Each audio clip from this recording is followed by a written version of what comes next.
اللهم صل على سيدنا محمد وعلى آل سيدنا محمد كما صليت على إبراهيم وعلى آل إبراهيم في العالمين إنك حميد مجيد. قال الله تبارك وتعالى في كلامه المجيد: أعوذ بالله من الشيطان الرجيم. بسم الله الرحمن الرحيم. ثم بعثنا من بعدهم موسى بآياتنا إلى فرعون وملئه فظلموا بها فانظر كيف كان عاقبة المفسدين. وقال موسى يا فرعون إني رسول من رب العالمين حقيق على أن لا أقول على الله إلا الحق قد جئتكم ببينة من ربكم فأرسل معي بني إسرائيل. قال إن كنت جئت بآية فأت بها إن كنت من الصادقين. فألقى عصاه فإذا هي ثعبان مبين ونزع يده فإذا هي بيضاء للناظرين.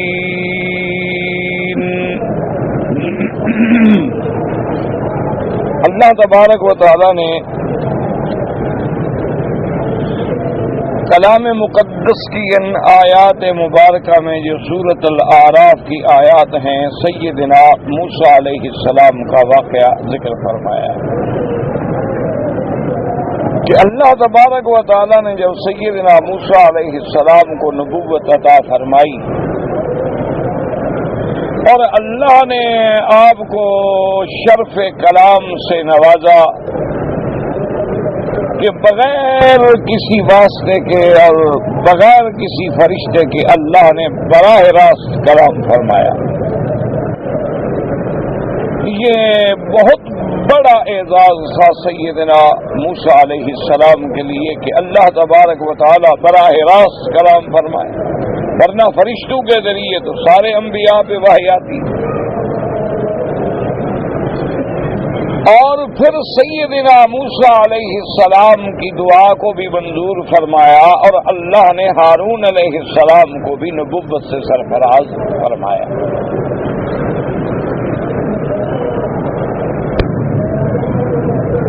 اور جب حضرت موسیٰ علیہ السلام اور حضرت سیدنا ہارون علیہ السلام آپ دونوں کو نبوت مل گئی تو سب سے پہلے اللہ نے حکم دیا کہ آپ جائیں اور فرعون کو اور فرعون کے سرداروں کو دعوت دیں.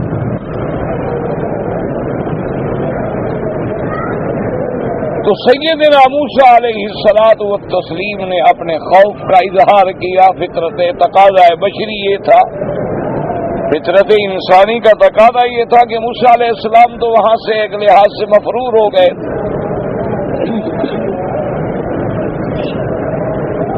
اور حضرت موسیٰ علیہ السلام نے عرض کیا کہ میرا اللہ آپ نے ہماری فریاد سن لی. حضرت ہارون علیہ السلام کو بھی آپ نے نبی بنا کے میری طاقت میں اضافہ فرما دیا، لیکن مجھے فرعون سے خوف ہے، اس لیے کہ فرعون کی قوم کا ایک بندہ جو ہے وہ میرے ہاتھوں سے قتل ہو گیا.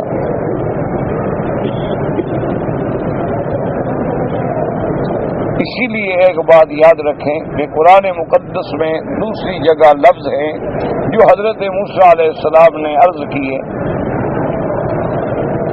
کہ علی ذنب فاخاف ان یقتلون، میرے اوپر ایک، یاد رکھیں لفظ ہے ذنب، تو ذنب کا معنی عام طور پر تو گناہ کیا جاتا ہے، ذنوب اس کی جمع ہے یعنی گناہ، بہت سارے گناہ. اسی طرح قرآن دعاؤں میں بھی آتا ہے فاغفر لی ذنبی، کہ اللہ میرے گناہ معاف فرما، میری خطا معاف فرما۔ کم جیسے کہ یہ دوسری جگہ موجود ہے فَإِنَّهُ لَا يَغْفِرُ الذُّنُوبَ إِلَّا أَنْتَ، کہ کوئی گناہوں کو بخشنے والا نہیں مگر تیری ذات۔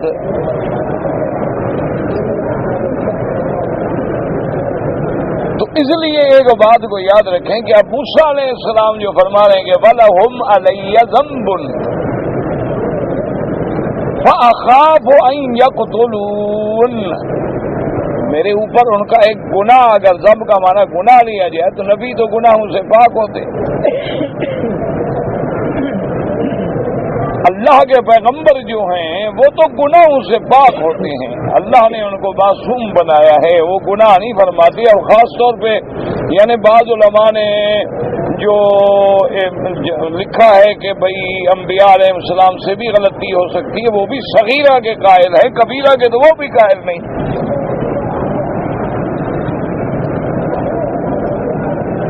یعنی بعض علماء اس طرف گئے ہیں کہ انبیاء علیہ السلام سے بھی غلطیاں ہو سکتی ہیں لیکن بڑی نہیں، چھوٹی صغائر۔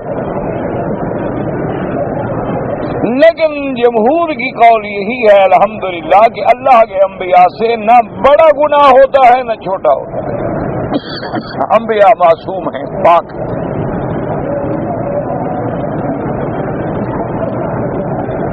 کیونکہ انبیاء کی ذات ایک ایسی ہوتی ہے نا، اللہ کی طرف سے ایک نمونہ ہے،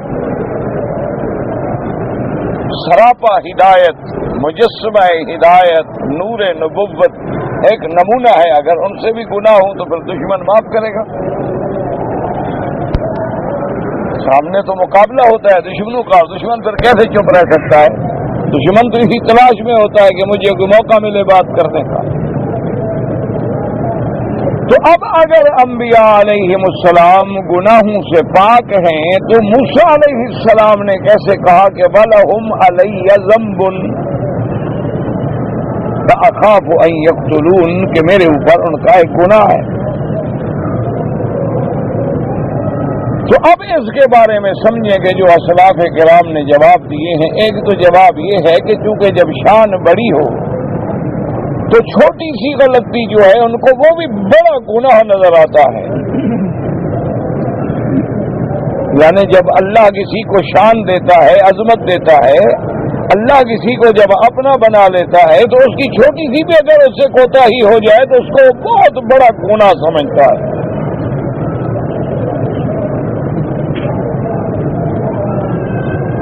اس کی مثال علماء نے یہ لکھی ہے کہ دیکھو آدم علیہ السلام نے وہ درخت کھا لیا، چکھ لیا جس سے اللہ نے منع فرمایا تھا،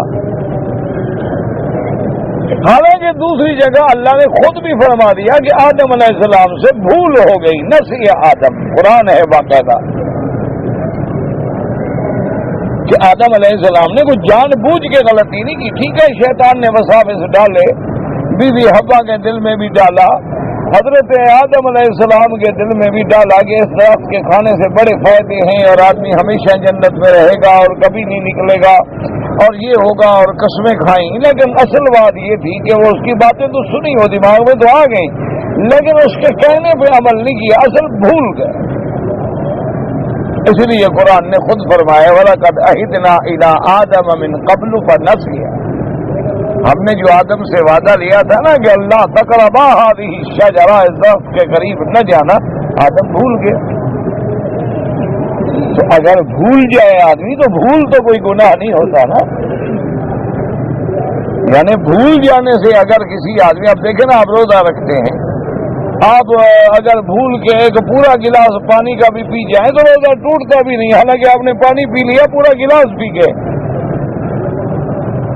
اور اگر آمدن ایک گھونٹ بھی پیئیں گے تو روزہ ٹوٹ جائے گا۔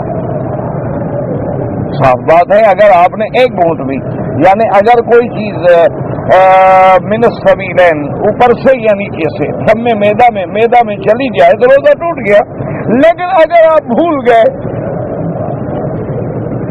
اور آپ نے ماشاءاللہ پورا ٹھنڈا گلاس، پوری ٹھنڈی بوتل پی لی، بعد میں یاد آیا کہ میں تو روزے کے ساتھ تھا، اللہ فرماتا ہے کوئی بات نہیں، روزہ تمہارا ٹھیک ہے، کوئی نہیں ٹوٹتا، بھول گیا تو بھول گیا بس۔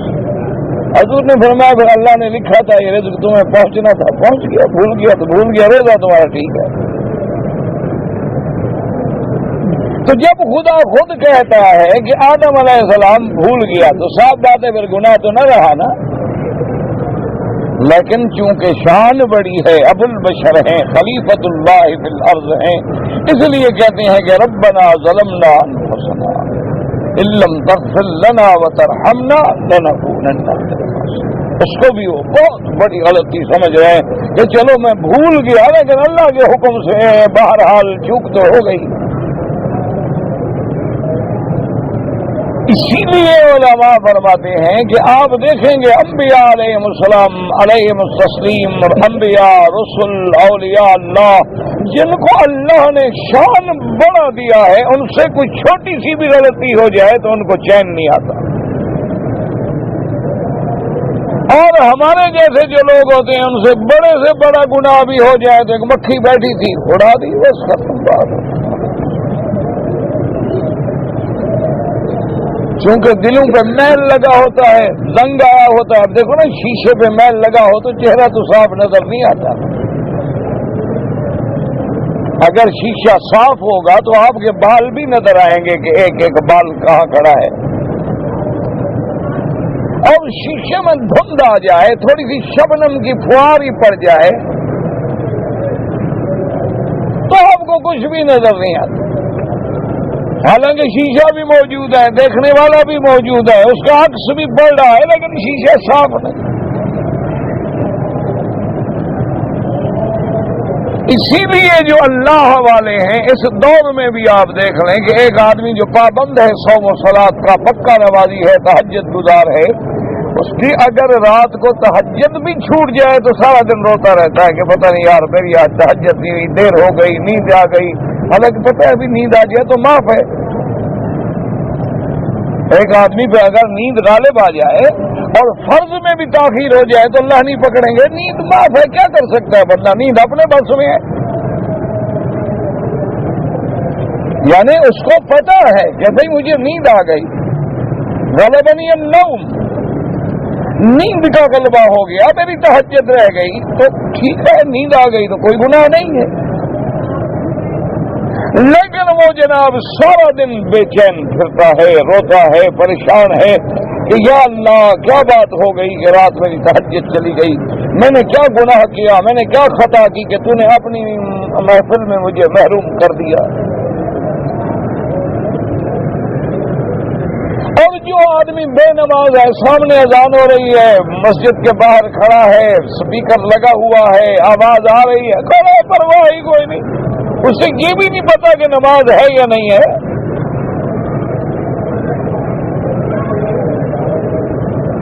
سامنے گھر میں بیٹھے ہیں اور جناب ٹی وی چل رہی ہے، دوست بیٹھے ہیں، بیٹھے ہوئے کیرم بورڈ کھیل رہے ہیں، چک چک ہو رہی ہے، سامنے اذانیں ہو رہی ہیں، پتہ ہی نہیں، یوں تک ہی نہیں رہیں گی، خیال تک بھی ذرا ادھر نہیں کیا کہ بھئی اذان ہو رہی ہے۔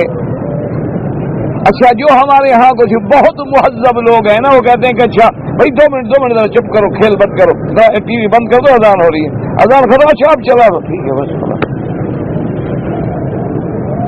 جو بہت مہذب آدمی ہے نا، یاد رکھو یہ تو کافر بھی ایسا نہیں کرتا، کیونکہ نماز کا چھوڑنا تو اس نماز جو ہے یہ اسلام اور کفر کے درمیان کی علامت ہے، آپ نے چھوڑ دی تو کافروں کی طرف چلے گئے، آ گئے تو مسلمانوں کی طرف آ گئے۔ اسی لیے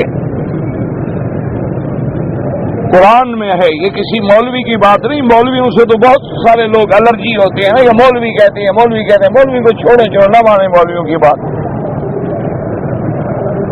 قرآن اللہ کا، قرآن تو اللہ کا کلام ہے، وہ تو مولوی نے نہیں لکھا نا،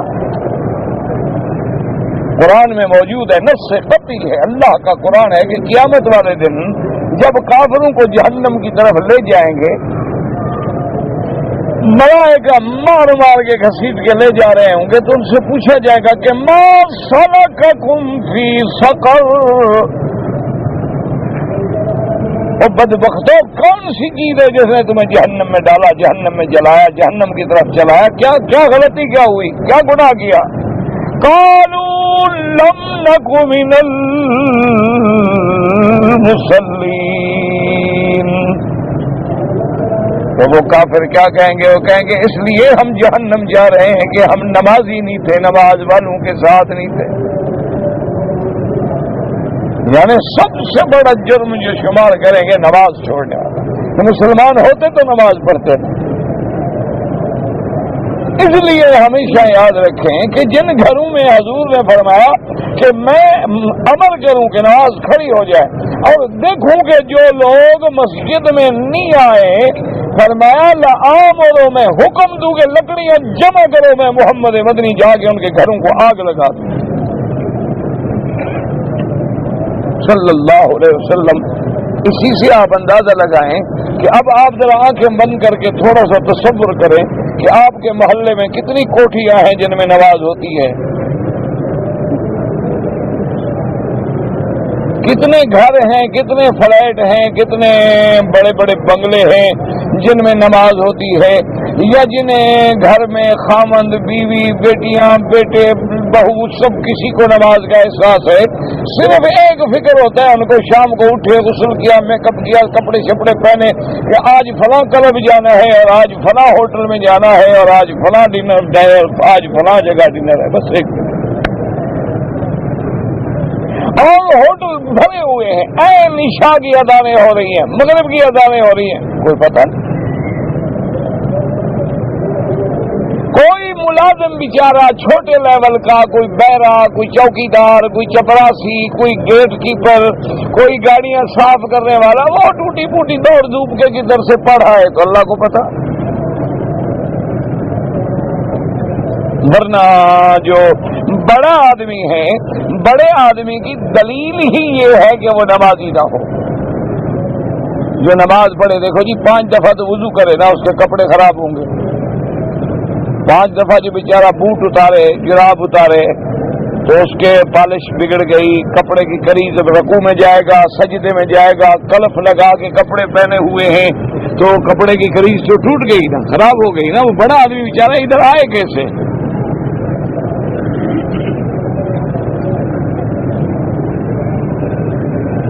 تو اس لیے اللہ تبارک و تعالی معاف فرما دے، بس دعا کریں کہ اللہ ہمارے حال پہ رحم فرما دے۔ تو اس لیے یاد رکھیں کہ بڑے لوگوں سے چھوٹی غلطی بھی ہو تو اللہ سے ڈرتے ہیں، کہتے ہیں بڑا گناہ ہو گیا، بڑا گناہ ہو گیا، بڑا گناہ، حالانکہ وہ گناہ ہوتا ہی نہیں۔ کبھی ترک اولا ہوتا ہے، کبھی ترک افضل ہوتا ہے، کبھی اجتہاد کے ایک سوچ ہے، فیصلہ ہے، خطا اتحادی ہوگی، وہ بھی گناہ نہیں ہوتا بلکہ اس پہ الٹا ثواب ملتا ہے، لیکن پھر بھی رو رہے ہیں، خطرہ ہے۔ تو اس لیے یاد رکھیں کہ بعض علماء نے فرمایا کہ چونکہ حضرت موسیٰ علیہ السلام کی شان بڑی تھی، ورنہ گناہ تو نہیں تھا، لیکن انہوں نے اس کی وجہ سے کہا کہ مجھ پر گناہ ہے۔ اور بعض علماء نے فرمایا کہ نہیں، ذنب بمانے گناہ بھی ہوتا ہے اور ذنب بمانے الزام بھی ہوتا ہے،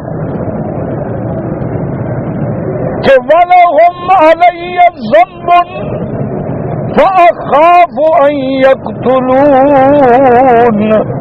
موسیٰ علیہ السلام نے عرض کیا کہ مولا مجھ پر ان کا الزام ہے کہ میرے ہاتھوں بندہ مر گیا، نہ کہ میں تو نہیں مارنا چاہتا تھا، نہ میری کوئی نیت ہے، نہ قتل کا ارادہ ہے، میں نے تو چھڑایا اور میں نے تھپڑ مارا، وہ مر گیا۔ ورنہ بندہ تھپڑوں سے تھوڑے مرتے ہیں کبھی، یا کوئی کسی کو قتل کرنے جائے تو تھپڑ تو نہیں مارتا، وہ تو ڈنڈے، کلاڑیاں، کوئی بندوق، کوئی چیز لے کے جاتا ہے۔ میں تو چھڑانے لگا، اسے نہیں مانا، فقط ہوں موسیٰ، میں نے تھپڑ مارا، مر گیا، لیکن مجھ پر الزام تو ہے قتل کا۔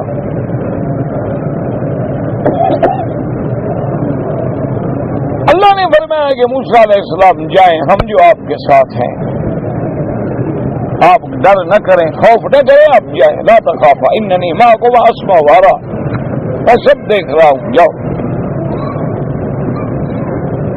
اب دیکھیں موسیٰ علیہ السلام جب تشریف لے آئے تو اللہ نے حق میں ایک طاقت رکھی ہے. سچ والا بندہ جو ہے نا اس میں ایک طاقت ہوتی ہے, جرت ہوتی ہے. جھوٹے کے اندر طاقت نہیں ہوتی. جھوٹے کے مثال محاورہ ہے نا کہ جھوٹے کے پاؤں نہیں ہوتے. کیا مانا پاؤں ہو تو کھڑا ہو نا. جھوٹا آدمی کیسے کھڑا ہو؟ کبھی آنکھیں جھکائے گا, کبھی ہاتھ ملے گا, کبھی ادھر دیکھے گا, کبھی ادھر دیکھے گا. اور حق والا بندہ تو آنکھ میں آنکھ ڈال کے بات کرے گا نا. موسیٰ علیہ السلام بھی سیدھے آئے فرعون کی دربار میں آ کے بات شروع کی. اچھا فرعون بھی بڑا بدبخت تھا, دیکھو آخر بادشاہ ہے, اس کو بھی یاد تھی. اس نے جب دیکھا موسیٰ علیہ السلام سے کہنے کا الم نربک فینا ولیدا ولبست, کہنے لگا موسیٰ علیہ السلام کیا تو وہ موسیٰ نہیں وہ جو بچہ تھا جس کو ہم نے پالا تھا؟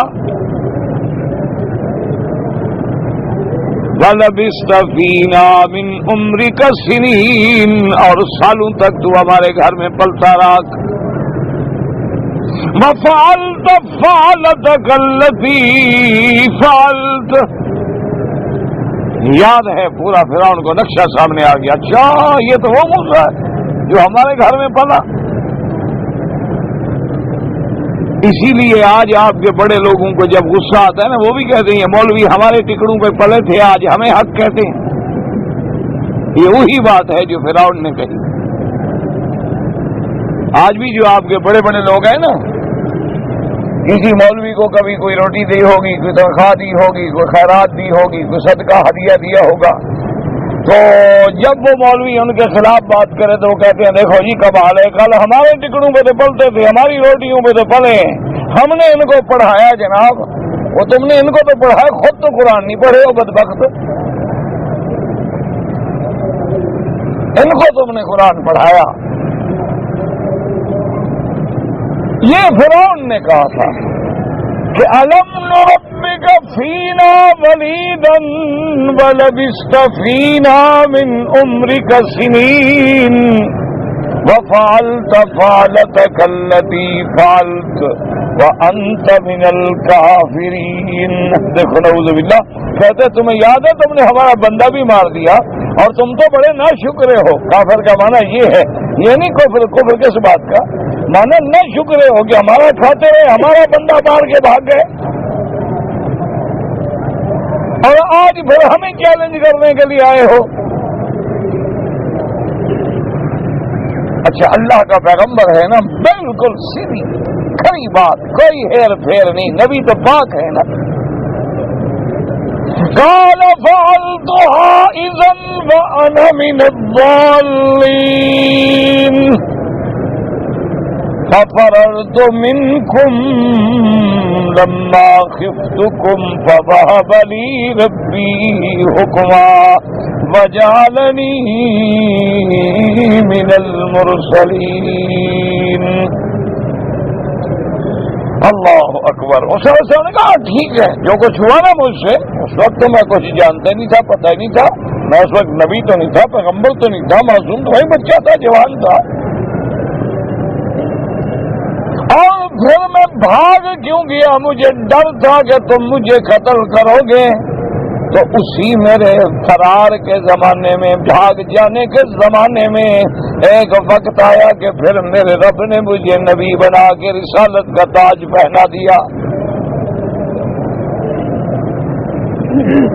اور اس کے بعد حضرت موسیٰ علیہ السلام نے فرمایا کہ بدبخت تو مجھے کھانے کا تانا دیتا ہے کہ تو نے مجھے پالا, تو نے مجھے گھر میں رکھا, تو نے میری تربیت کی, تم کتنے بڑے بدبخت ہو کہ ابد بنی اسرائیل, لاکھوں بندے میری قوم کے تم نے غلام بنا لیے.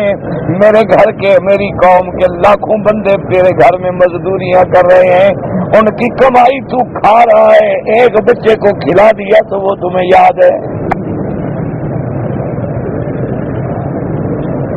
کہتے اچھا تمہیں میرا کھانا تو یاد ہے نا, میری قوم کے لاکھوں بندے جو تم نے غلام بنائے ہوئے ہیں اور رات دن تمہاری ڈیوٹی کر رہے ہیں, لاکھوں بندوں کا ٹیکس کھا کے ایک بندے کو روٹی کھلا دو تو تم نے احسان کیا.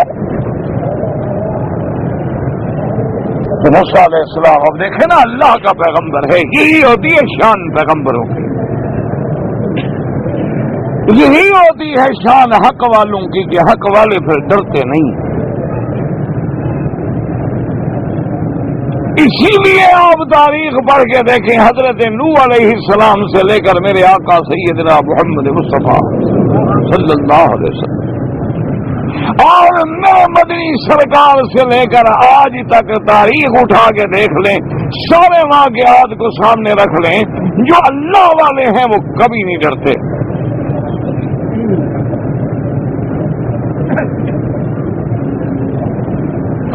مروان ابن الحکم جب بادشاہ بنا،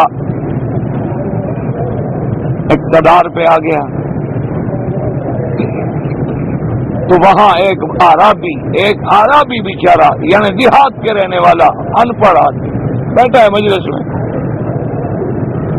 تو اس کی مجلس میں سورۃ المطففین کا ذکر آ گیا. اللہ نے فرمایا کہ جو لوگ ناپ تول میں کمی کرتے ہیں کہ دیتے ہیں تو تھوڑا دیتے ہیں، لیتے ہیں تو زیادہ دیتے ہیں، پیمائش کر کے دیتے ہیں تو تھوڑا رکھ لیتے ہیں، اور اگر دوسرے سے لینا ہو تو 1 میٹر زیادہ پیمائش کرتے ہیں. اسی طرح معاملات ہیں، لین دین ہیں، حقوق ہیں، تو ان کے لیے بہت بڑا خطر ہے. الا یظن اولئک انہم مبعوثون لیوم عظیم، کہ ان کو خوف نہیں ہے کہ قیامت کے دن ہم نے اٹھنا ہے. یوم یقوم الناس رب العالمین. سن رہا ہے اور بڑا متفکر اور حیران بیٹھا ہے، پریشان بیٹھا ہے. تو بادشاہ تھا مروان، اس وقت خلیفہ کی کرسی پہ بیٹھا تھا. تو اس سے خیال آ گیا کہ ایک عربی ہے اور اس کے چہرے پہ اتار چڑھاؤ ہے، رنگ بدل رہے ہیں اور عجیب کیفیت ہے. اس نے کہا ادھر آؤ، قریب آیا. اس نے کہا کیا بات ہے، تم کیوں پریشان ہو کے بیٹھے ہو، کیا سوچ رہے ہو؟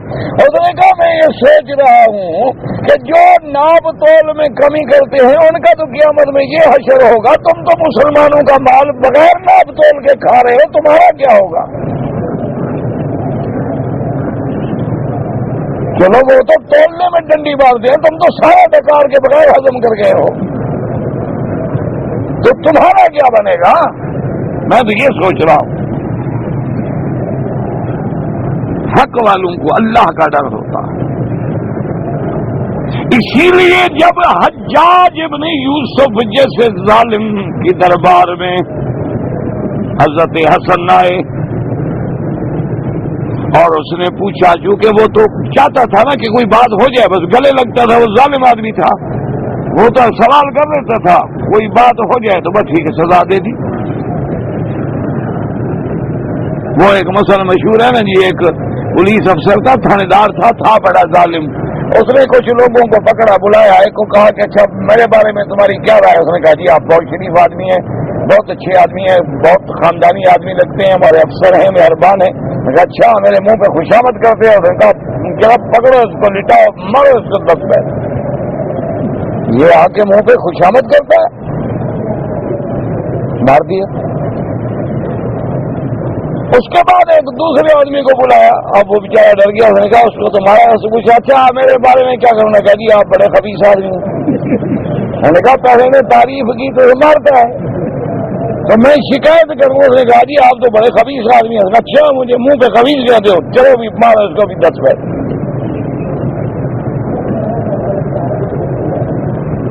وہ 10 پہ اس کو بھی مار دیے. تیسرے آدمی کو بلایا، کہنے لگا بتاؤ میرے بارے میں تمہاری کیا رائے؟ اس نے کہا جی آپ کوئی اور الو کے پٹھے ہیں، نہ تعریف پہ راضی ہوتے ہیں نہ شکایت پہ راضی ہوتے ہیں، ہم کہاں جائیں؟ انہوں نے کہا آپ جناب کوئی اور بلا ہیں. ایک نے تعریف کی ہے اس کو بھی مارتے ہو، ایک نے شکایت کی اس کی بات بتاؤ میں کیا کروں؟ انہوں نے کہا اچھا یہ بھی کچھ نہیں کرتا تو اس کو بھی مارو. تو مقصد تو مارنا تھا نا. تو حجاج ابن یوسف جو ہے اتنا ظالم تھا کہ وہ بات میں ایک بہانہ ڈھونڈتا تھا کہ کوئی بات ہو بس سزائے موت. اسی لیے اس کا لقب تھا ظالم هذه الامہ، کہ حضور کی امت کا سب سے بڑا ظالم، سب سے بڑا ظالم، جس نے عبداللہ ابن زبیر کو بھی اللہ کے کعبے میں پھانسی پہ لٹکا دیا. اتنا بڑا ظالم آدمی.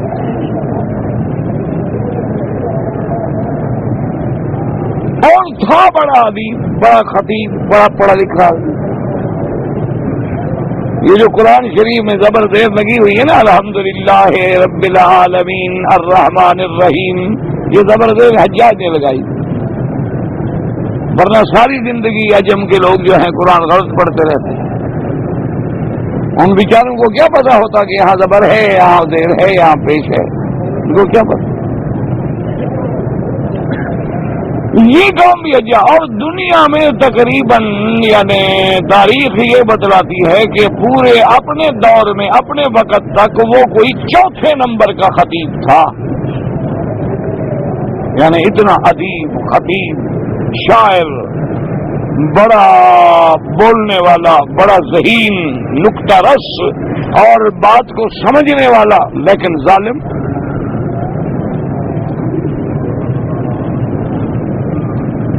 اسی لیے جب کسی نے جا کے کہا نا کہ حجاج تم نے عبداللہ ابن زبیر کو اللہ کے حرم میں، حرم تو امن کی جگہ ہے، اس نے کہا ہاں امن کی جگہ تو ہے لیکن حرم میں باغی کو پناہ نہیں ملتی، اللہ نے خود کہا ہے کہ فقتلوا لا تقتلوا ولا تقاتلوا حتى يقاتلوا فاقتلوهم فإن قاتلوكم فاقتلوهم۔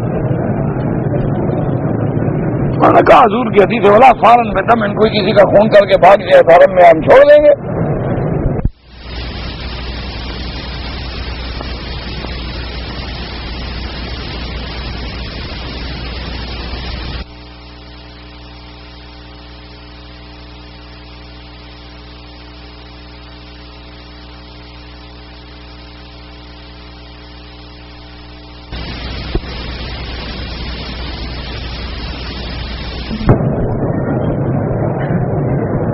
تو جب حضرت حسن آئے تو اس بدبخت نے پوچھا کہ میرے بارے میں آپ کی کیا رائے ہے؟ حضرت نے فرمایا عادل قاسط۔ اچھا ہنسنے لگا، اچھا ٹھیک ہے اچھا آپ جا سکتے ہیں، چلے گئے۔ لوگوں نے بھی شکر کیا، جو حضرت حسن تو بچ گئے، اس ظالم کا کیا پتا ہے، یہ تھوڑا دیکھے گا کہ حسن بصری ہے۔ جب وہ چلے گئے اور سارے لوگ اٹھ گئے تو ان کے جو خاص بندے تھے نا حجاج کے، جو اپنی اس کی کچن کیبنٹ تھی، ان کو جب بلایا تو کہنے لگا پتا ہے کہ حضرت حسن نے کیا کہا تھا؟ انہوں نے کہا اس نے تو بڑی تعریف کی آپ کے، عادل ہیں آپ، انصاف والے ہیں، عادل قاسط۔ انہوں نے کہا نہیں، اس نے مجھے کہا تھا تم کافر بھی ہو ظالم بھی ہو۔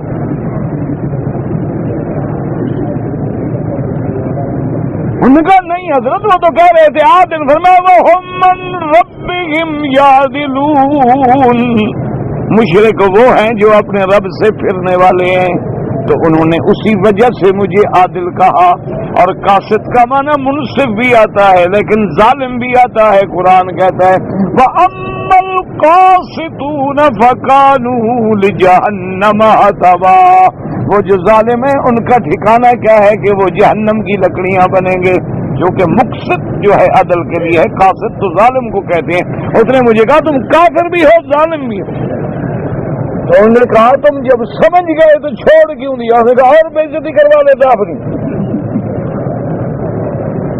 اس نے کہا جب ساری مجلس نے نہیں سمجھا تو میری عزت تو رہ گئی نا، میں تو سمجھ گیا تھا، اگر میں کھول دیتا بات تو سب کے سامنے میری بھی بے عزتی ہو جاتی۔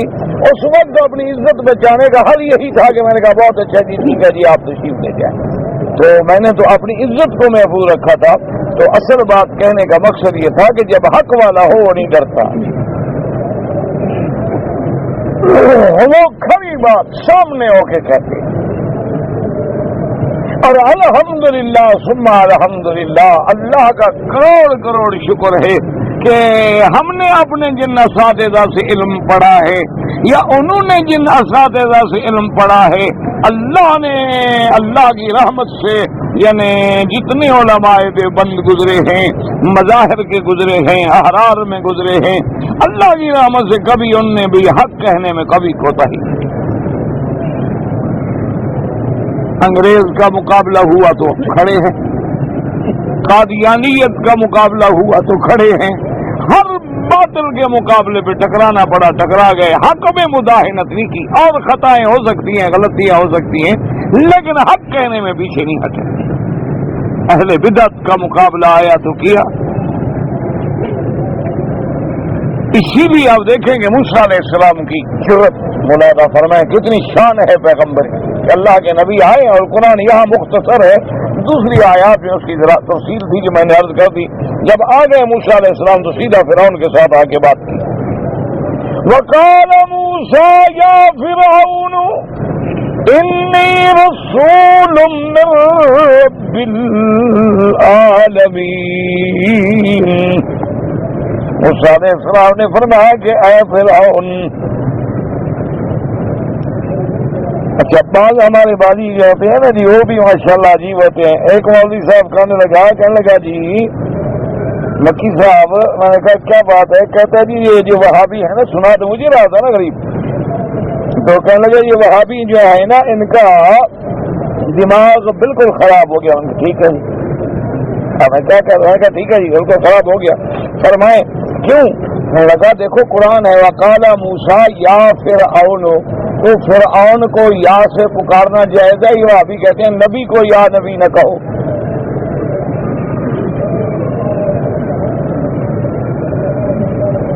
دیکھو جی ان وہابیوں پر کوئی ایسی اللہ کی ناراضگی آ گئی ہے، قرآن کو نہیں سمجھ۔ قرآن میں جب ہے کہ یا فرعون، تو جب یا فرعون کہہ سکتے ہیں تو یا نبی، یا رسول، یا علی، یا حسین کہنے میں کیا حرج ہے؟ میں نے کہا حضرت مجھے یہ بتائیں کہ موسیٰ علیہ السلام دور کھڑے ہوئے جنگل میں یا فرعون کہہ رہے تھے یا فرعون سامنے تھا؟ کہتے جی کیا مطلب؟ میں نے کہا وہ سامنے بیٹھا ہوا تھا، اس کو سامنے کو تو غائبانہ ندا تو ہوئی نہیں، وہ تو ہم بھی کہتے ہیں جائز ہے۔ اور ندا کا معنی تو یہ ہے کہ یہاں سے کھڑے ہو کے پیران پیر کو پکارو کہ میری ندا سن رہا ہے، یہ کفر ہے۔ سامنے بیٹھ کے اگر کوئی کہ صحابہ آگے کیا کہتے تھے؟ یا رسول اللہ، حضور موجود تھے صلی اللہ علیہ وسلم، سارے خطاب کرتے تھے، وہ تو کوئی منع ہی نہیں۔ خطاب یا ندا غیر اللہ کو کفر اور شرک کب بنتا ہے؟ سمجھو کہ جیسے ہم اللہ کے کعبے میں کھڑے ہیں، مکے میں ہیں، مدینے میں ہیں، اپنے ملک میں ہیں، اور پکارتے ہیں کہ یا اللہ، اور اللہ کی ذات کا مقام تو عرش اولا ہے، اور ہمارا عقیدہ ہوتا ہے کہ یا اللہ، یا ربا، یا غوثا، کہ ہماری یہ ندا ہمارا خدا سن رہا ہے اور سن بھی رہا ہے، سمجھ بھی رہا ہے، اور اگر راضی ہو جائے اور چاہے تو ہماری مشکل حل کرنے کی قدرت بھی رکھتا ہے۔ اسی طرح جب ہم یہاں سے کھڑے ہو کے پکاریں گے کہ یا پیران پیر، یا دستگیر، یا غوث، یا کلندر، یا علی، یا حسین، یا نبی، تو اب کیا عقیدہ ہے کہ وہ ہماری پکار سن رہے ہیں، سمجھ بھی رہے ہیں، اور ہمارے دکھ درد کو ٹال بھی سکتے ہیں؟ اسی کا نام تو شرک ہے۔ اور شرک کیا ہوتا ہے؟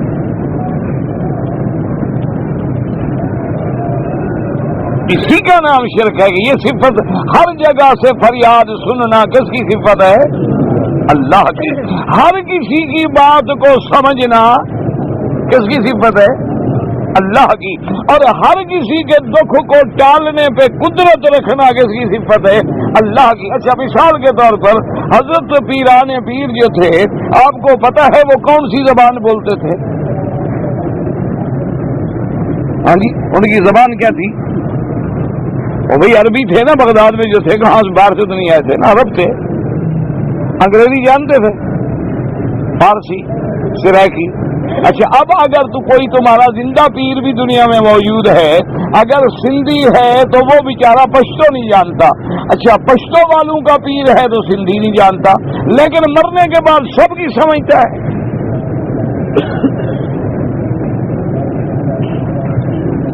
زندگی میں تو یعنی ایک دو زبانیں مشکل سے جانتا تھا، لیکن جب فوت ہو گئے، قبر میں چلے گئے، ہر مریض جب پکار رہا ہے تو سب کی باتیں سمجھ رہا ہے نا۔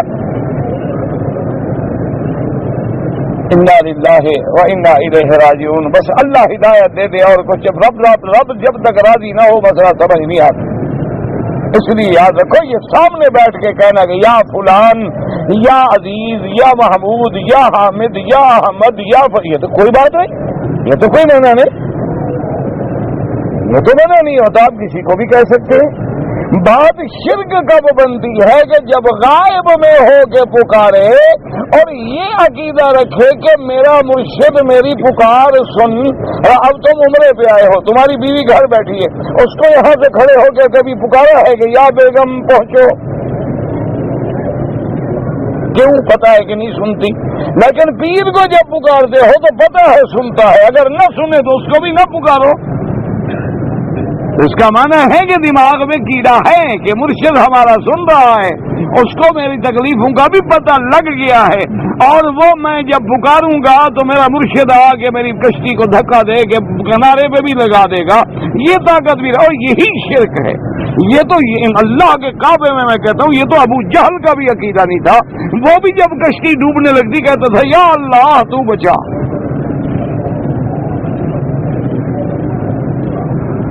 وَإِذَا رَكِبُوا فِي الْفُلْكِ دَعَوُا اللَّهَ مُخْلِصِينَ لَهُ الدِّينَ. اللہ قرآن میں کہتا ہے کہ یہ کیسے بدبخت کافر ہیں, جب کشتیوں میں ہوتے ہیں, کشتیاں ڈوبتی ہیں تو خالص مجھے پکارتے ہیں. فَلَمَّا نَجَّاهُمْ إِلَى الْبَرِّ, اور جب میں ان کو کنارے پہ پہنچا دیتا ہوں اب میرے ساتھ شرک کرتے ہیں. لیکن ہمارے لوگ تو شرک میں اتنے بہادر ہیں کہ ان کی کشتی بھی ڈوبنے لگے تو خدا کو نہیں پکارتے, کہتے ہیں پیر فضل حق بیڑا تھک.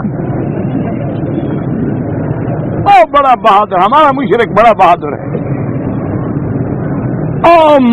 سینئر موسٹ مشرک ہے, سب کو پیچھے چھوڑ گیا. یہ ان کی کشتی ڈوب رہی ہے, آیا معین الدین چشتی مدد کن بگرداب بلا افداد کشتی, کہ میری کشتی اب گرداب بھنور میں پھنس گئی ہے, مدد کن یا معین الدین چشتی, تو میری مدد. انا للہ و انا الیہ راجعون. اچھا دل سے دعا کر لو اللہ ان کو بھی ہدایت دے, اللہ ان کو بھی حق سمجھنے کی توفیق دے دے, اللہ ان کے عقیدوں کو بھی صحیح کر دے. کوئی ہمارے دشمن نہیں ہے, یاد رکھو ہم تو تیرے لیے مر رہے ہیں کہ خدا تجھے جہنم سے بچا لے, خدا تمہیں غلط عقیدوں سے بچا لے, اللہ تمہیں بھی صراط مستقیم پہ لگا دے. اللہ صحیح معنی میں نبی کو نبی, ولی کو ولی, خدا کو خدا سمجھنے کی توفیق دے. ہر کسی کے مراتب ہیں, اگر فرق نہیں کرو گے تو برباد ہو جاؤ. ہم تو تیرے لیے فریاد کرتے ہیں, ورنہ نعوذ باللہ ہمیں کیا دشمنی ہے کسی سے یا کیا تکلیف ہے. اس لیے یہ سامنے کی بات ہے, سامنے تو ہوگا. یا موسیٰ یا فرعون یا ہارون یا حامان, سامنے کی تو کوئی بات ہی نہیں. وقال موسیٰ یا فرعون انی رسول من رب العالمین. حضرت موسیٰ نے فرمایا کہ فرعون میں قاصد ہوں, پیغمبر ہوں. کس کا؟ رب العالمین, جو سارے جہانوں کا رب ہے, اس نے مجھے رسول بنا کے بھیجا. اللہ کے پیغمبر نے یہی ضرب ماری کہ تم جو رب بنے بیٹھے ہو تم کیسے رب ہو, اصل رب تو رب العالمین ہے جس نے مجھے رسول بنا کے بھیجا ہے. تم جو کہتے ہو نا ربکم الاعلی, ہم کون سے رب بنے ہوئے ہیں؟ اصل رب رب العالمین. اور حقیق علی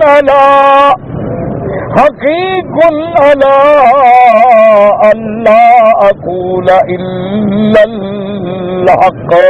اور پیغمبر نے بنایا کہ فرعون سن لو, حقیق جدیر, یہ بات مجھے لائق ہے کہ میں اپنے خدا پہ کبھی کوئی ایسی بات نہ کروں جو بات مجھے زیب نہ دیتی ہو. میں جو بات بھی کروں گا حق کروں گا, سچ کروں گا, اللہ کے حکم سے سر منہ بھی تفاوت نہیں کروں گا. قد جئتکم ببینۃ من ربکم فارسل معی بنی اسرائیل. اور حضرت موسیٰ علیہ السلام نے فرمایا کہ ظالموں, قد جئتکم ببینۃ, میں اپنے رب سے دلائل لے کر نشانیاں لے کے تمہارے پاس آیا ہوں. فارسل معی بنی اسرائیل. اب دیکھیں موسیٰ علیہ السلام کی شجاعت و بہادری. اللہ تبارک و تعالیٰ فرماتی ہے کہ موسیٰ علیہ السلام نے فرعون سے کیا کہا, اشارہ تھا کہ تم ایک بندے کے قتل میں مجھے پکڑنا چاہتے ہو, اور میں 70,000 بنو اسرائیل کے بچوں کے قتل میں تمہیں کہتا ہوں کہ ان کو چھوڑو, میرے حوالے کرو. تم ایک آدمی کو لینا چاہتے ہو, مجھے لینا چاہتے ہو. ارسل معی بنی اسرائیل, تم نے جو بنو اسرائیل کو تحت قہر و جبر اور قیدی بنا کے رکھا ہوا ہے، چھوڑ دو ان کو اور جانے دو ان کو، جہاں جائیں جو عقیدہ رکھے۔ کون ہے تم ایسے ان پر اپنا قہر و جبر مسلط کر کے ان کے بچوں کو قتل کر دیتے ہو، بچیوں سے گھروں میں نعوذ باللہ کام لیتے ہو، اور اس کے بعد احسان بھی جتلاتے ہو، اور پھر ان سے زبردستی اپنا خدا ہونا بھی بنواتے ہو، جی مجھے سیدھا کرو۔ اس لیے حق کی جو ہے نا جی چوٹ پڑتی ہے۔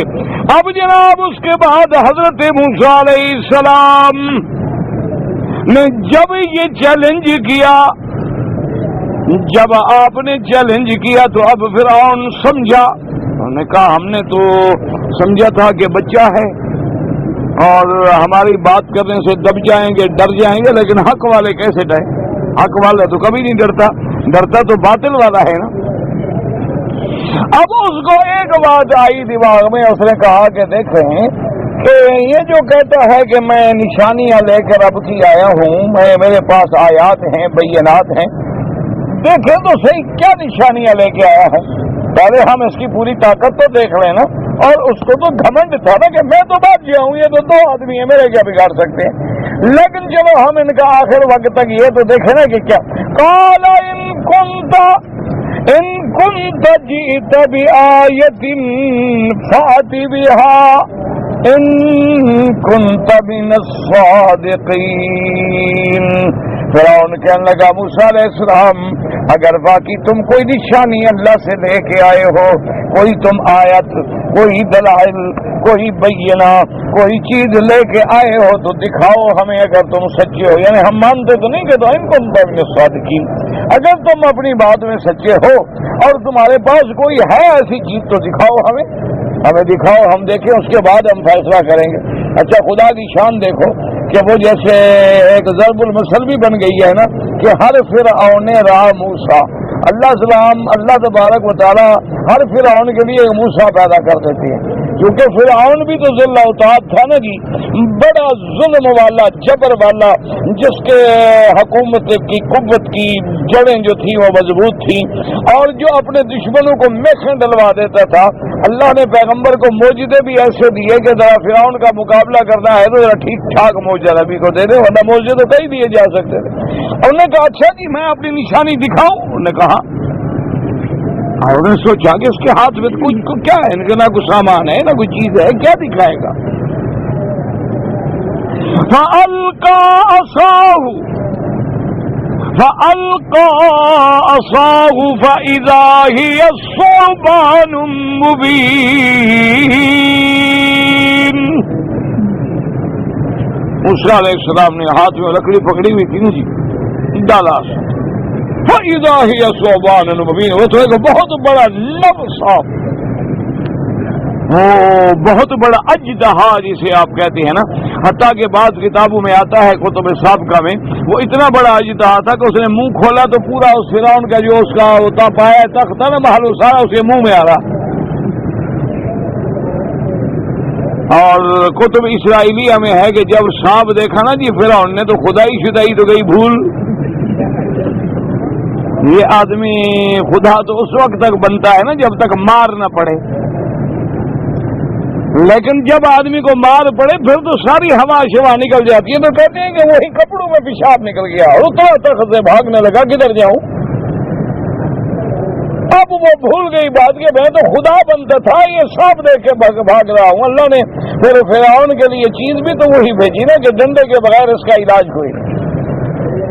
کہتے ہیں نا 4 کتابیں اتنی 5واں ڈنڈا، تو بعض لوگ ایسے ہوتے ہیں کتابیں اثر نہیں کرتی ان پہ ڈنڈا ہی اثر۔ اللہ نے موسیٰ علیہ السلام کا آسا دیا نا، مارو ڈنڈا اس کے سر میں، بل نضرب بالحق علی الباطل، اللہ فرماتے ہیں ہم مارتے ہیں حق کو باطل پر، فیدمغہ، ان کے دماغ کو پاش پاش کر کے رکھتے۔ اس لیے اللہ نے موسیٰ علیہ السلام کو بھی عصا دیا اور فرمایا کہ یہ عصا لے جاؤ، اور خدا کی شان یہ ہے کہ میرا مولا جب شان دینے پہ آتا ہے نا جی، وہی عصا سارے کام آ رہا ہے۔ موسیٰ علیہ السلام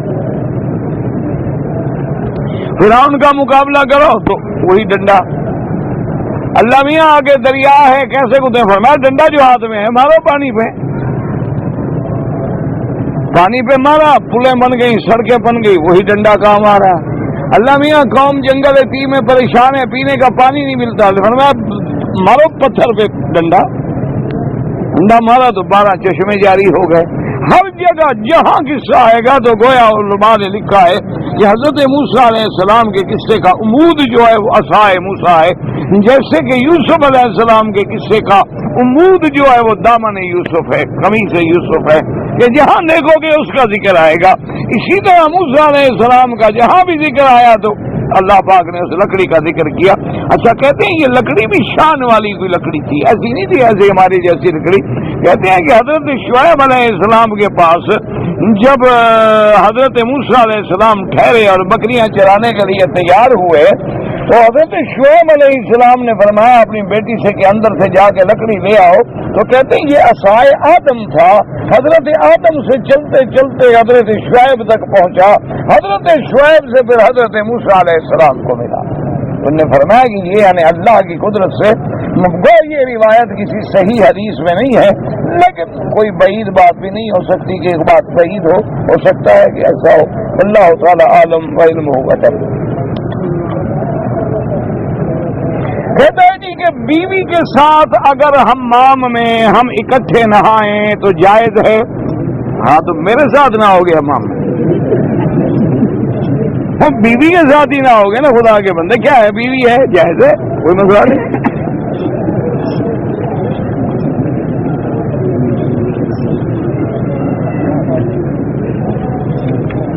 کہتا ہے جی کہ میں نے مرشد کو زندگی میں بڑی مدد کی، بڑی خدمت کی، اور انہوں نے کہا تھا کہ جنت میں آپ میرے ساتھ ہوں گے۔ اب میرا مرشد میں نے دیکھا ہے خواب میں ناراض ہو گئے، وہ کہتے ہیں کہ تم جنت میں نہیں جاؤ گے، تو ماشاءاللہ اچھا احسان دیا تمہاری خدمت کا، اسی لیے تو ہم کہتے ہیں نا کہ ایسے پیروں سے بچو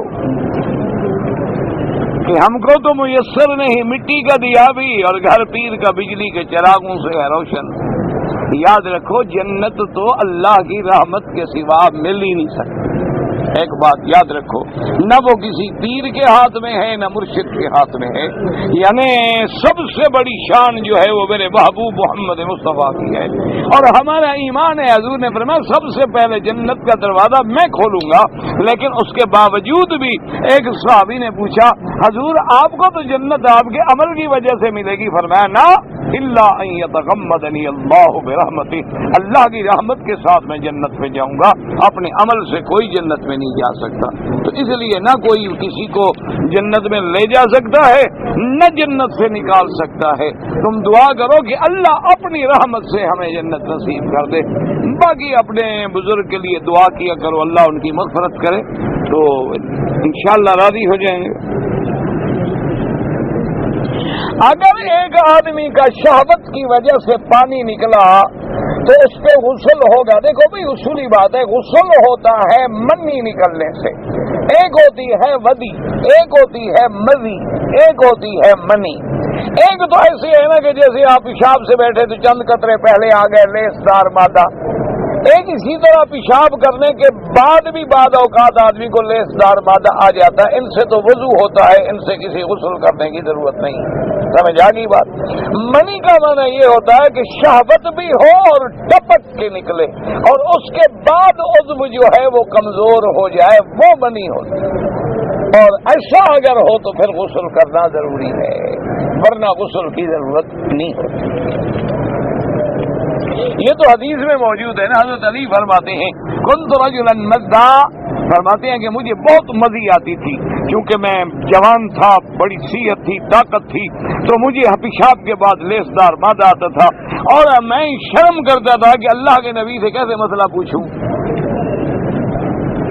کیونکہ ادب ہوتا تھا نا جی کہ میں تو داماد نبی ہوں، حضور کی بیٹی میرے گھر میں ہے، میں جا کے کیسے مسئلہ پوچھوں، یعنی اپنی طاقت اور جوانی بتلاؤں۔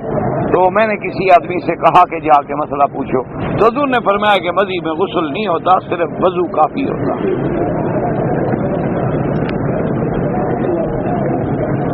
کس نبی کے دور میں عذاب آ کے انسان بندر کی شکل بن گیا؟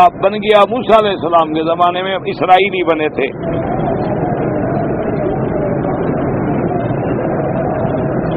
میں میرے والدین جو ہیں زندہ ہیں ان کو بھی ثواب پہنچا سکتا ہوں. ہاں بالکل، صدقہ کریں، خیرات کریں، ان کے لیے نوافل نفلی عبادات سب ٹھیک ہے.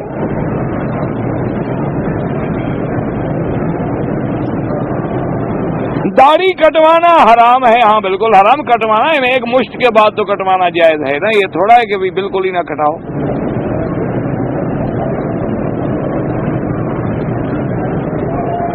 میں نے عمرے میں جب آیا حمام میں شیمپو سے ہاتھ دھو لیا، تو اگر آپ نے شیمپو سے ہاتھ دھو لیا صدقہ کر دیں، کیونکہ اس میں خوشبو تو ہوگی، لہذا آپ صدقہ خیرات کر دیں، یعنی 5-10 ریال صدقہ کر دیں.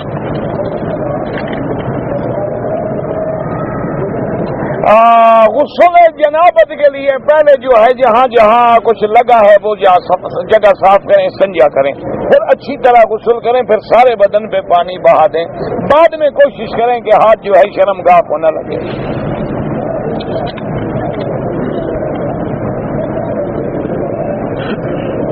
اگر کوئی آدمی ہمیں وصیت کرتا ہے کہ میرے لیے عمرہ کرنا، تو علماء نے کہا ہے جائز ہے، کر سکتے ہیں.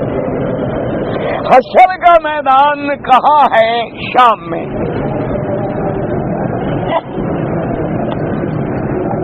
اگر میں عصر سے لے کر مغرب تک طواف کرتا رہوں، مثلا 2 3 4 طواف کر لوں، اور مغرب کے بعد سب کی 2 رکعت پڑھ لوں، بالکل جائز ہے، کوئی منع نہیں.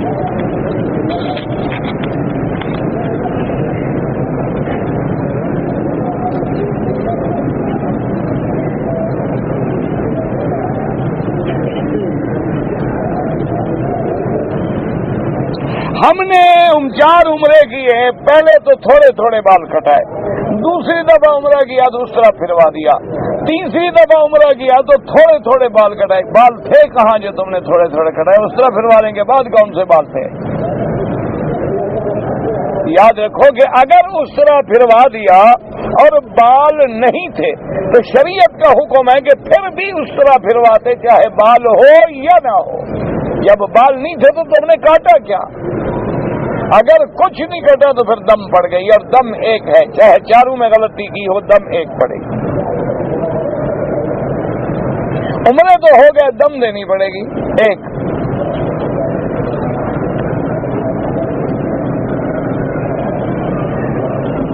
اگر کسی آدمی نے 12 تاریخ کو اپنا کنکری مارنے سے پہلے احرام کھول دیا تو پہلے ہی کھولنا ہے نا خدا کے بندے.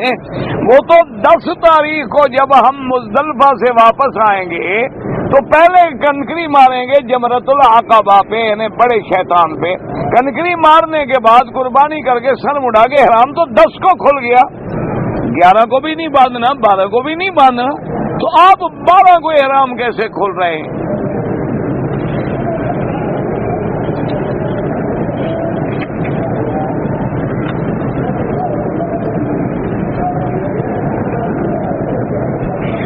کہتے ہیں جی میرے پاس 5000 ریال جو ہیں موجود ہیں، لیکن اکثر میرے پاس لوگ آ کے پیسے دے جاتے ہیں کہ دم کی بکری کروا دو. تو جب میں وہ بکریاں ذبح کراتا ہوں تو کیا وہ دم والا گوشت میں کھا سکتا ہوں کہ نہیں کھا سکتا؟ اور جس کے پاس 5000 ریال ہو وہ غریب تھوڑا ہوتا ہے. یہ دم جو ہے اس کا گوشت ہے فقراء مکہ، یعنی مکہ مکرمہ کے غریب فقیر لوگوں کو دیا جائے جو بیچارے گوشت کھانے پہ قدرت نہیں رکھتے، گوشت خریدنے کی طاقت نہیں رکھتے. تو اللہ نے ان کے لیے بھی ایک ذریعہ بنایا ہے کہ غریبوں کو کسی بہانے تو گوشت مل جائے. کبھی بقر عید کی قربانی کا مل گیا، کبھی کسی کے صدقہ و خیرات کا مل گیا، کبھی دم کی وجہ سے مل گیا، تاکہ اللہ ان غریبوں کو بھی کوئی چیز دینا چاہتے ہیں. آپ کے پاس 5000 ریال ہے تو آپ نہ کھایا کریں، آپ اپنے پیسوں سے گوشت لے کے کھایا کریں. ویسے تم کسی مولوی سے پوچھو نا تو تمہیں مسئلہ کوئی رستہ نکال دے گا. اس میں ہنسنے کی کیا بات ہے بھائی؟ آسان سا رستہ ہے کہ تمہارے علاقے میں محلے میں جو غریب ہو نا، تم بکری اسی کو دے دیا کرو دم کا گوشت، اس کو کہو وہ تمہیں ہدیہ کر دیا کرے. سمجھ آ گئی کہ نہیں؟ تو یہ ہے کہ تم نے تو بکری فقیر کو دی ہے نا، فقیر تمہیں کھلائے تو پھر کیا حرج ہے؟ پھر تمہارے اسی لیے حدیث میں آتا ہے، یہ مذاق نہیں، حدیث ہے میرے باپ نبی کی۔ ایک دفعہ سرکار دو جہاں صلی اللہ علیہ وسلم گھر میں تشریف لے آئے تو گھر میں بکرے کا گوشت پک رہا تھا۔ اب بی بی صاحبہ سے جب کھانا آپ نے طلب فرمایا تو بغیر گوشت کے کھانا لے آئے، سادہ روٹی، گوشت کوئی نہیں۔ حضور نے فرمایا بی بی سے عجیب بات ہے، آپ لوگوں کے گھر میں گوشت پک رہا ہے اور میرے لیے گوشت کیوں نہیں لائے؟ انہوں نے کہا حضور وہ تو صدقے کا ہے اور اللہ کا نبی تو صدقہ کھاتا نہیں، آپ کے لیے تو صدقہ کھانا جائز نہیں، اور وہ گوشت جو ہے کوئی آدمی صدقہ و خیرات کا ہمیں دے کے گیا ہے، اس لیے ہم آپ کی خدمت میں پیش نہیں کیا۔ آپ نے فرمایا عجیب بات ہے، لا کے صدقۃ ولی ہدیۃ، صدقہ تو تمہیں دے کے گیا ہے، تم تو مجھے خیرات نہیں دے رہی ہو نا، تو تم غریب تھے تمہیں صدقہ دے گیا، اب تم جو مجھے دے رہے تم بھی مجھے خیرات دے رہی ہو یا ہدیہ دے رہی ہو؟ تو حضور نے فرمایا لے آؤ، تم مجھے کیوں صدقہ تھوڑا دے رہی ہو؟ اس لیے اصول ہے اور کہ اگر آپ نے کسی غریب ساتھی کو دے دیا اور اس نے پھر آپ کو دے دیا، اس نے گوشت لا کے آپ کو دے، کوئی حرج نہیں، تو اس لیے آپ کا گزارا بھی چلتا رہے گا، 5000 بھی بچا رہے گا۔ اور ویسے بھی یاد رکھو مولویوں کے مقدر میں اپنا کھانا ہوتا ہی، یہ جتنے پیر اور مولوی ہیں نا، اللہ نے ہمیں پیدا ہی اس لیے کیا ہے کہ ہم لوگوں کے گھروں سے کھاتے رہیں۔ مقدر کی بات ہے، قسمت کی بات ہے یار، نصیب کی بات ہے، لوگ اپنے گھر سے کھاتے ہیں، ہم لوگوں کے گھروں سے کھاتے ہیں۔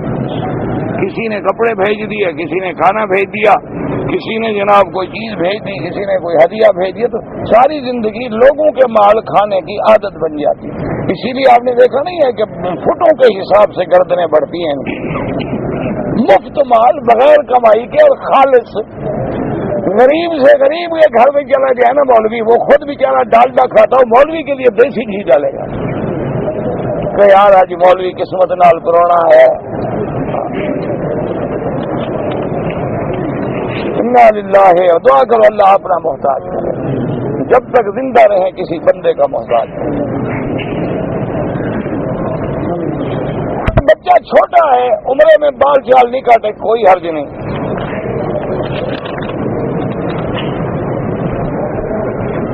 دعا کرتے ہیں آپ کی بستی میں انشاءاللہ مسجد بن جائے گی، اللہ پاک سب کو آسان فرمائے، اسباب پیدا فرمائے۔ اللہم صلی علی سیدنا محمد وعلی آل سیدنا محمد وبارک وسلم۔ یا الہ العالمین، عالم اسلام پہ اپنی رحمت نازل فرما، عالم اسلام کی عزت کا فیصلہ فرما، غلبے کا فیصلہ فرما، بیماروں کو شفا عطا فرما، بے حیاؤں کو حیا عطا